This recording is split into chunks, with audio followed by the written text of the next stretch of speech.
लेकिन क्या ये तय नहीं हुआ था कि अगर मुस्तरद होंगे तो हमने क्या करना है? सुन लें, जवाब सुनेंगे तो आपको जवाब मिल जाएगा ना, ज़्यादा जल्दी ना करें ना। अभी मुझे पता चला जमशेद दस्ती ने कोई अपनी वीडियो बयान जारी किया है जिसके ज़रिए उसने बताया कि उसकी बेगम और उसके बच्चों के साथ बड़ी ज्यादती की और उसके साथ बड़ा ज्यादती की, तो मैं उसकी भी शदीद मज़म्मत करता हूँ।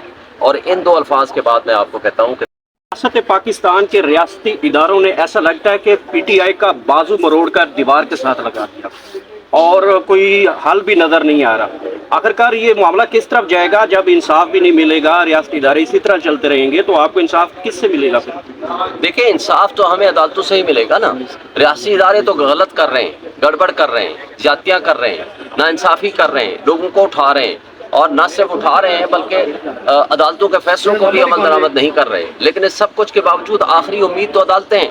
अगर हम अदालतों में नहीं जाएंगे तो किससे जाएंगे? देखें, लोगों की वाहिद उम्मीद और वाहिद सहारा वो अदालतें ही हुआ करती हैं, वरना इंतशार होता है, बददिली फैलती है, अफरा तफरी होती है, डिसअपॉइंटमेंट होती है। ये सारी चीज़ें हम देख चुके हैं। लेकिन ये इनका वाहिद हल ये है कि अदलिया अपनी कॉन्स्टिट्यूशनल ड्यूटी पूरी करे और हम उनके पास आ चुके हैं। अच्छा, एक सवाल अब शोएब शहीद साहब बताइएगा कि मैक्सिमम पाकिस्तान तहरीक इंसाफ के उम्मीदवारों के कागजात नामजदगी मुस्तरद होने के बाद पीटीआई के जो सपोर्टर्स हैं वो आप लोगों की तरफ देख रहे हैं।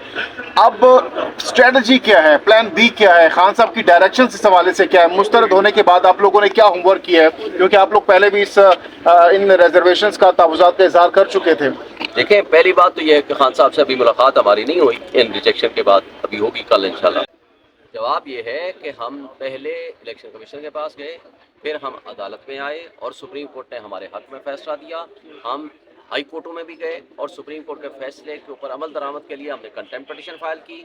उस कंटेम्प्ट के बाद भी जो कुछ होता रहा वो सब आपके सामने है। जो मुस्तरद हुए उनके हवाले से हम इलेक्शन ट्रिब्यूनल में भी जा रहे हैं, लेकिन उसके साथ साथ हम इलेक्शन कमीशन को भी बारहा एप्लीकेशनें दे चुके हैं जिसका अभी तक कोई रिजल्ट नहीं आया।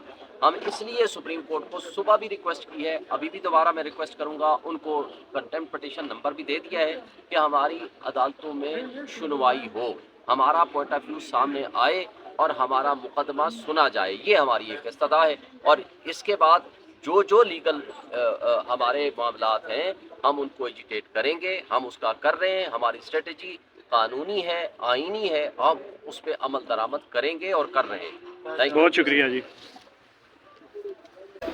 जवाब ये है कि हम पहले इलेक्शन कमीशन के पास गए, फिर हम अदालत में आए और सुप्रीम कोर्ट ने हमारे हक में फैसला दिया।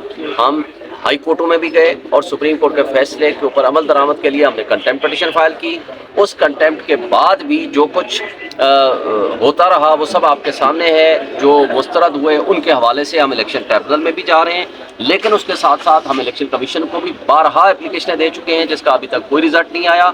हम इसलिए सुप्रीम कोर्ट को सुबह भी रिक्वेस्ट की है, अभी भी दोबारा मैं रिक्वेस्ट करूंगा, उनको कंटेम्प्ट पिटीशन नंबर भी दे दिया है कि हमारी अदालतों में सुनवाई हो, हमारा पॉइंट ऑफ व्यू सामने आए और हमारा मुकदमा सुना जाए। ये हमारी एक इस्तदा है। और इसके बाद जो लीगल हमारे मामलात हैं हम उनको एजिटेट करेंगे, हम उसका कर रहे हैं। हमारी स्ट्रेटजी कानूनी है, आईनी है, हम उस पर अमल दरामद करेंगे और कर रहे हैं। बहुत शुक्रिया जी।